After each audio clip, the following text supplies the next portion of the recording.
ஆண்டவராகிய இயேசு கிறிஸ்துவின் நாமத்திற்கே எல்லா துதியும் கனமும் மகிமையும் உண்டாவதாக. தேவனுடைய ராஜ்யத்தையே தேடுங்கள், அப்பொழுது இவைகளெல்லாம் உங்களுக்கு கூட கொடுக்கப்படும். லூக்கா 12:31. இந்த நாளிலே வாசிக்க கேட்ட வசனத்திலே ஆண்டவராகிய இயேசு கிறிஸ்து எதை தேட வேண்டும் என்று கூறுகிறார். இந்த உலகத்தின் மனிதர்கள் தொடர்ந்து பிறந்தது முதல் இந்த உலகத்தை விட்டு கடந்து போகும் வரைக்கும் எதையாவது தேடிக்கொண்டே தான் இருக்கிறார்கள். எதை தேடுகிறார்கள்? சில தேவைகளுக்காக தேடுகிறார்கள், சில தேவையற்ற காரியங்களுக்காகவும் தேடுகிறார்கள். பொருளை தேடுகிறார்கள், புகழை தேடுகிறார்கள், அதிகாரத்தை தேடுகிறார்கள், மேன்மையை தேடுகிறார்கள், சுகத்தை தேடுகிறார்கள், பலத்தை தேடுகிறார்கள், மகிழ்ச்சியை தேடுகிறார்கள். இவைகள் அவசியமானவைகளா அல்லது அவசியமில்லாதவைகளா என்று பார்ப்போமானால் அநேக தருணங்களிலே நாம் யோசிக்க வேண்டியதா இருக்கிறது.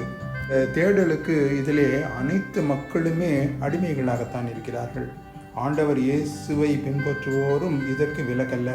ஏனென்றால் நாம் கேட்ட ஆண்டவராகிய இயேசு கிறிஸ்துவின் இந்த வசனத்தை தம்முடைய சீஷர்களுக்குத்தான் கூறினார். அவர்களுக்கே என்றால் இன்றைய கிறிஸ்தவர்களின் நிலையும் அதுதான் என்றால் அதுதான் உண்மை. ஊழியர்களின் நிலையும் எம்மாத்திரம் என்றால் அதுதான் உண்மை. இந்த தேடல் உலக வழக்குப்படி நியாயமாக கூட தோன்றலாம். ஆனால் அது அவர் வார்த்தை அல்ல.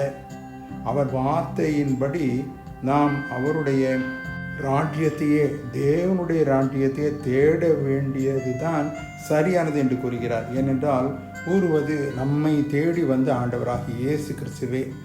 அவர் கூறும் பொழுது நாம் அவரை துதிக்கவும் ஸ்தோத்திரிக்கவும் மாத்திரமே வேண்டும், அல்லேலூயா கூற வேண்டும். ஆக நாம் தேவனுடைய ராஜ்யத்தை உண்மையாக தேடி செயல்படும் பொழுது தொடர்ந்து அவர் கூறுகிறது என்ன? இவைகளெல்லாம் நம்முடைய தேவைகள் எல்லாம் நமக்கு இந்த உலகத்திலே அவசியமானவைகள் அனைத்தையும் கூட கொடுக்கப்படும் என்கிறார். எத்தனை அருமையான ஆண்டவராகிய இயேசு கிறிஸ்து நமக்கு இருக்கிறார் அல்லவா? நாம் இந்த உலகத்திலே தேவைகளை நோக்கி ஓடி நாடி தேடாமல் ஆண்டவராகிய தேவனுடைய ராஜ்யத்தையே தேடி நாடும் பொழுது நம் தேவைகளை எல்லாம் அவர் நாடி தேடி அருள் செய்கிறார். அத்தகைய மேலான வாழ்வுக்குள்ளாக வழிநடத்தப்படுவோமா? ஆமீன்.